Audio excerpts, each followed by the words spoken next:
रबूपुरा के अंदर सीमा के घर के सामने 20 करोड़ का मकान आओ, तेरे घर के सामने गुलाम हैदर का घर नहीं बना दूं मैं, तो ये मेरा नाम मोमिन मलिक मत कहना। ये मैं और वहीं छाती पे रख के रोज मूंग तलेंगे। हम बताएंगे कि कैसे कानूनी बदला कैसे होता है। आप करो, इतनी बड़ी तस्वीर मैं गुलाम हैदर के गले में डाल दूंगा, मोदी जी की और योगी जी की। गुलाम हैदर के बच्चों की सारी कार्रवाई, उसकी जितनी भी लीगल कार्रवाई हो सकती थी, मैं बहुत पहले कंप्लीट कर चुका। कि मोमिन मलिक तो ऐसा तुम्हें 100 बार खरीद के 100 बार तुम्हें आजाद कर सकता है। क्या मोमिन मलिक कुछ चंद रुपयों के लिए बिक के हमारे साथ मिल सकता है? तो जब उस घर का उद्घाटन करेंगे तो बेहतरीन से पूरे रबूपुरा की दावत करेंगे। ना हम झुके हैं, ना हम बिके हैं, और ना ही हमने अपने ईमान को बेचा, और ना। अस्सलाम वालेकुम मेरे दोस्तों आज मैं आपको एक बहुत शानदार और आंखें खोल देने वाला लाइव वीडियो दिखाने जा रहा हूं सीमा केस को लेकर, जिसको देखकर आपको सीमा केस के बारे में सब कुछ पता चल जाएगा। हाँ दोस्तों, आज मैं बात करूंगा मोमिन मलिक साहब की सबसे बड़ी अपडेट को लेकर, और फिर बात करूंगा गुलाम हैदर को लेकर। मेरे दोस्तों, जैसे कि आप सब ये बात अच्छे से जानते हैं कि मोमिन मलिक साहब ने सीमा के ऊपर कई केस कर डाले हैं, और अब गुलाम हैदर जब इंडिया आएंगे तो मोमिन मलिक साहब उनके बच्चे उनको दिलाकर ही दम लेंगे। जी हाँ दोस्तों, अब गुलाम हैदर बहुत जल्द इंडिया आ रहे हैं। दोस्तों, अब मैं आपको ये वीडियो दिखाने जा रहा हूँ, जिसको देखकर आपको सीमा केस के बारे में सब कुछ पता चल जाएगा। मगर ये वीडियो दिखाने से पहले मेरी आपसे गुजारिश है, आज का मेरा ये वीडियो पूरा एंड तक ज़रूर देखना, और अगर आप मेरे चैनल पर नए आए हो, चैनल को ज़रूर सब्सक्राइब करना, साथ में इस वीडियो को ज़्यादा से ज़्यादा लोगों में शेयर ज़रूर करना। चलिए दोस्तों, पहले आप ये वीडियो देखिए, फिर आकर मैं आपसे बात करता हूँ। तो कानूनी रूप से जिसके दम पे पेश कर रहा है, वो तो आवाज तो पूरा हिंदुस्तान उठा रहा है। आवाज तो हमारे भारत के यूट्यूबर भी उठा रहे हैं। आवाज तो हमारी माताएं बहनें जो है वो सब उठा रहे हैं। ये सरिता बैठी हुई है, श्रावणी है, आस्था है, और भाई जितने भी, जो एक मुस्तकीम लड़का है, को काका है, वो है, और जितने भी यूट्यूबर्स हमारे भारत के, वो इन सब की आवाज को उठा रहे हैं। इन सबको धन्यवाद। लेकिन वो ये देख रहा था कि कानूनी रूप से ठोस कौन, किसकी वजह से हमारी ये पोजीशन पैदा हुई है। तो उसने, वो नाम मोमिन मलिक है, तो मोमिन मलिक के बारे में पता किया। क्या मोमिन मलिक बिक सकता है? क्या मोमिन मलिक कुछ चंद रुपयों के लिए बिक के हमारे साथ मिल सकता है? तो जब उनको पता चला कि मोमिन मलिक तो ऐसा तुम्हें 100 बार खरीद के 100 बार तुम्हें आजाद कर सकता है। बिल्कुल सही बात। तो तुम्हारी औकात नहीं, तुम्हारी औकात नहीं है। सुई से लेके बड़ी से बड़ी चीज जो तुम्हारे घर में है, उसको मोमिन मलिक 100 बार खरीद के 100 बार फ्री कर सकता है लेके, और वो भिखारियों को दान कर सकता है। लो कर दिया, वो तो मोमिन मलिक की औकात है। और आप कहते हो अब तो खरीद तो सकते नहीं। अब उसके बाद क्या रास्ता बना कि इसको डराओ। जब डराने के बारे में पता चला कि ये कौन सा वकील है, ये वकील नहीं है, ये वकील के साथ साथ और भी कुछ दम रखता है, तो वो डराने का सिलसिला खत्म हो गया। जब डराने में भी इनकी बात नहीं बनी, एक हाथ गोली इसकी 2-3 इसकी गाड़ियों में भी लगेगी, इधर उधर लगेगी, बच गया, ठीक है, लगी, ठीक है, तो इसको डरा दो, इसके घर के बाहर फायरिंग कर दो, फार्म हाउस पे फायरिंग कर दो, या जो पुराने जहां जहां जाता है कोर्ट के चैम्बर के बाहर फायरिंग करा दो। तो देखा कि यार ये तो मसला ही कुछ और है। सही बात है। यहाँ से आप एक गोली चलाओगी तो ये वापसी में पता नहीं कितनी जो ना चाय के कप वापिस आएंगे। ये इनको हो गया ना कि अगर आप एक गोली चलाओगे तो उधर से तुम्हारे एहतराम के रूप में, तुम्हें रिस्पेक्ट के रूप में, कम से कम अगर एक आप गोली चलाओगे, तुम्हें वो कम से कम दूसरी साइड से 50 चाय के कप तुम्हें मिलेंगे। लो चाय पियो जी, ब्रेड के साथ मिला। आपके चैनल से बता रहा हूँ, गुलाम हैदर के बच्चों की सारी कार्रवाई, उसकी जितनी भी लीगल कार्रवाई हो सकती थी, मैं बहुत पहले कंप्लीट कर चुका। ये तो जो एपिसोड इसका रिप्लाई देना, ये देना, ये तो चलो पर्सनल अटैक किया, मैंने दे दिया रिप्लाई। लेकिन मैं आपको बता दूं, सबसे ज्यादा मैं सीरियस जो हूं वो गुलाम हैदर के बच्चों को लेकर था शुरू से ही। बट मैंने सो नहीं किया, मैंने कार्रवाई कुछ और दिखाई है, और गुलाम हैदर जैसे ही आएगा, उसके बच्चों को मैं उसको दिलाऊंगा। दुनिया की कोई ताकत उसके बच्चों को दिलवाने से नहीं रोक सकती, चाहे वो कोई सा भी कोई भी हो, कोई दिक्कत नहीं। सीमा के साथ, इसका जड बोडली के साथ इसका भैया अड़े, जो मर्जी अड़े, गुलाम हैदर के बच्चों को भारतीय अदालत, जो इंसाफ पसंद अदालतें हैं, भारत की सरकार भी इंसाफ पसंद है, वो इंसाफ मिलेगा। और मैं गुलाम हैदर को भारत में लेके आऊंगा। इतनी बड़ी तस्वीर मैं गुलाम हैदर के गले में डाल दूंगा, मोदी जी की और योगी जी की। फिर कहां डूब के मरेगी ये बताओ? बिल्कुल सही। फिर कहां डूब के मरेगी ये बताओ? कहां चुल्लू और पानी में डूब के मरेगी ये बताओ?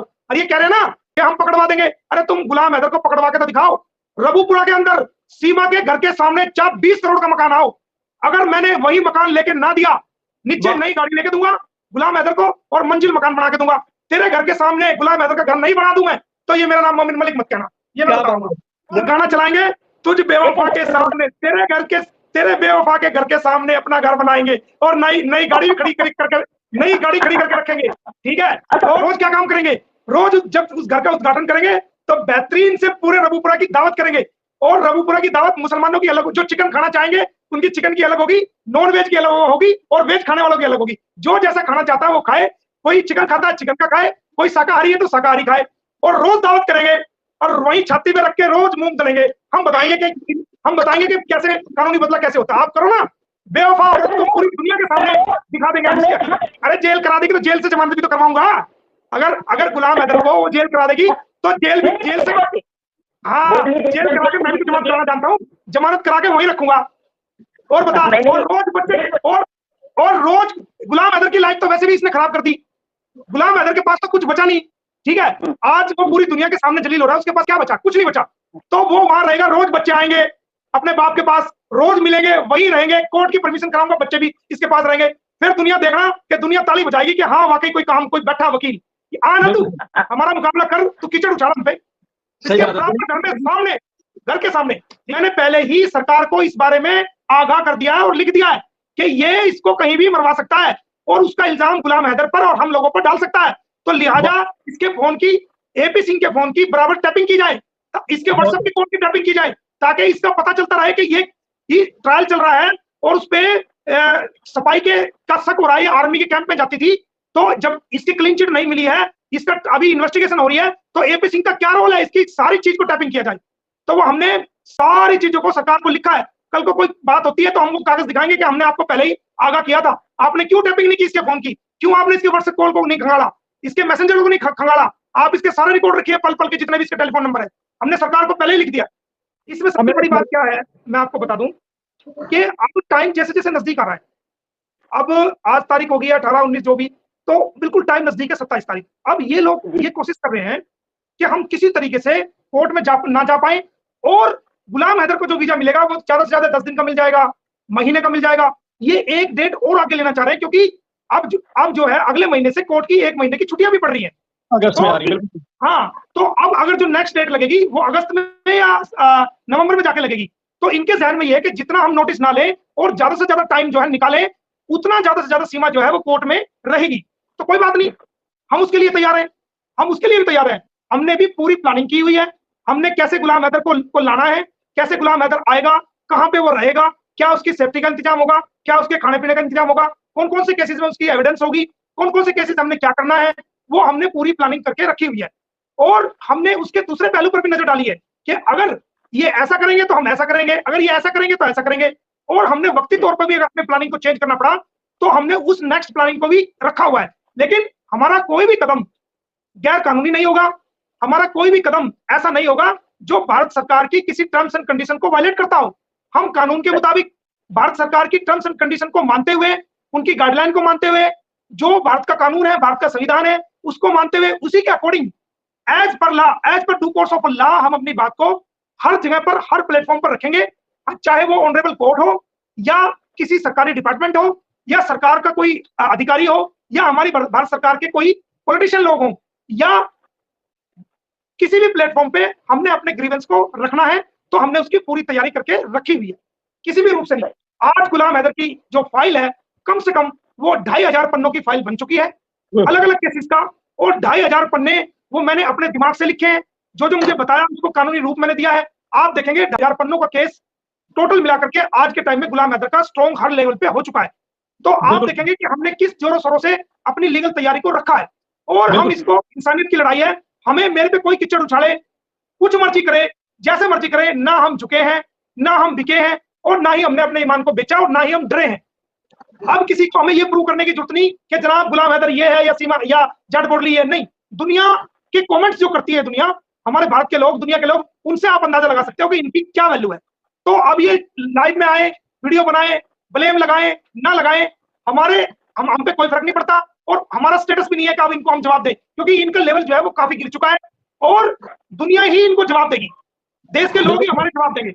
और इनका कोई भी चुनाव जो ये टास्क लेके आई है ना, जो ये टास्क लेके आई है, जो अपने देश को ज्यादा से ज्यादा गाली देना, अपने देश के लोगों को गाली देना, अपने देश के लोगों को गंदा बोलना, और भारत के बारे में रहते हुए अपने मुल्क के और वहां के लोगों की बुराई करना, ये चोर है, और जुबान पे कुछ और है। उसको भारत की जनता समझ रही है, भारत की सरकार समझ रही है, और सारा जो कुछ है वो दिखावा है, और दिल में कुछ और है और बाहर कुछ और है। इसकी कुछ चैट पकड़ी गई है, और इसकी कुछ वीडियो सामने आई है जो ये करती थी। इसके कुछ इनपुट्स मुझे नेपाल से मिले हैं, 2019 के इनपुट्स एक आई विटनेस के तौर पे मुझे नेपाल से प्राप्त हुए हैं, वो मैं भारत सरकार को देने जा रहा हूं और इसके बारे में कल या परसों को दोबारा प्रेस कॉन्फ्रेंस करके बताऊंगा कि नेपाल से इसके बारे में ताजा इनपुट क्या है। पाकिस्तान से जो नए ताजा इनपुट्स आए हैं, वो नए ताजा इनपुट्स क्या है, दुनिया की आंख खुली की खुली रह जाएगी जब पता चलेगा कि हैदर को कहां भेज रखा था और उसके बाद ये क्या कर रही थी। वो सारे इनपुट्स दुनिया के सामने आएंगे, कल या परसों तक वो आपके सामने आ जाएंगे, चिंता मत करो।